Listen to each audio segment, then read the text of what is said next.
Hello everyone, my name is Bear Xu, and today I'm presenting a comprehensive curriculum plan tailored for the 3 to 5-year-old preschool cohort.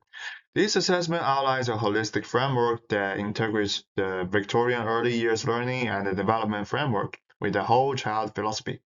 Our goal is to focus on nurturing the total individual physically, socially, and emotionally, ensuring every child feels they belong, they can simply be, and they are supported in becoming their best selves. To design an effective curriculum, we must first understand who our learners are. In this preschool stage, children undergo a remarkable cognitive and neurobiological development. Physically, they are mastering gross motor skills like climbing and riding tricycles, while fine motor control shifts from fist grip to three-finger grip for drawing and cutting. Cognitively, these children are in an intensive why and how phase. Socially, we see a shift from parallel play to cooperative group play. Linguistically, they typically speak in full sentences and more difficult words. This developmental landscape is our foundation. Next, pedagogical philosophy. Our curriculum is designed by Hendrick and the Wiseman five senses. That is the physical, emotional, social, creative, and the cognitive self. In practice, our focus is to address the entire individual instead of just teaching the subjects. This is to recognize that building competence and mastery across the five selves is what truly empowers the child's sense of self-worth and well-being. This aligns perfectly with the EYIF vision of belonging, being, and becoming.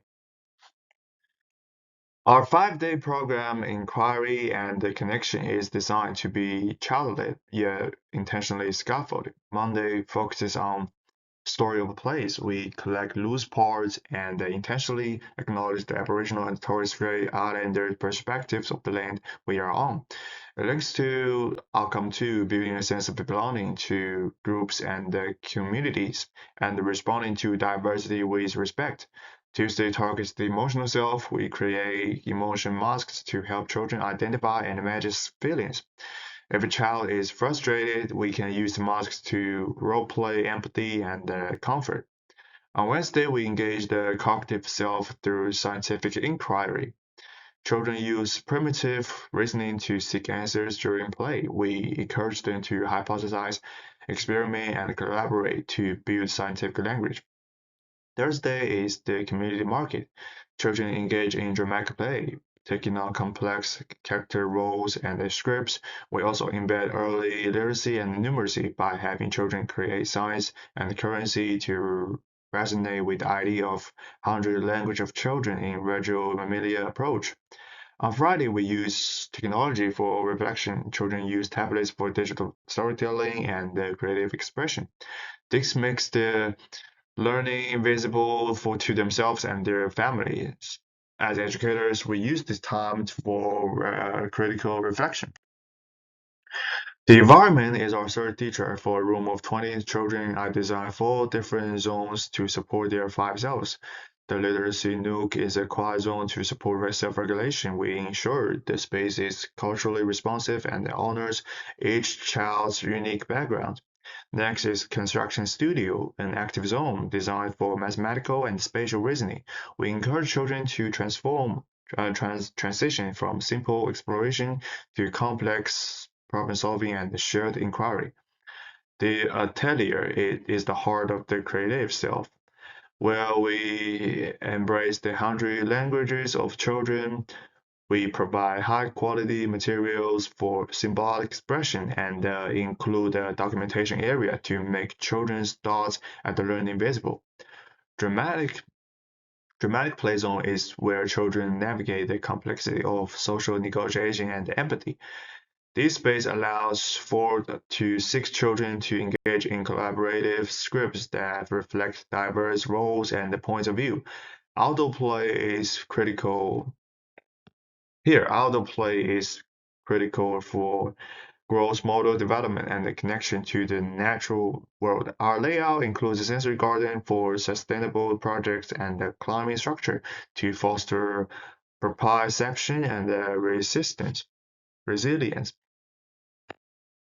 Supervision playing. In Victoria, the mandatory Ratio for children age 3 to preschool age is 1 to 11. For our group of 20, we will have 2 educators physically present. Our supervision includes 6 key strategies. We set up environment to eliminate blind spot and ensure 360-degree visibility across all learning zones. Positioning, we use the back-to-the-wall strategy to maintain clear sightlines. Scan and count, we conduct head counts during all major and micro transitions. This ensures safety and maintains the flow of learning. Listen, we not only recognize sounds of distress, but also unusual silence or changes in the dynamics. We identify early signs of emotional discomfort to support the child's emotional self. Anticipate based on our knowledge of each child's unique development trajectory, we make reasonable adjustments for them. Engage and scaffold. Our supervision is never passive. We are active participant in play. However, we don't just intervene for safety. We use this moment to scaffold children toward inclusion.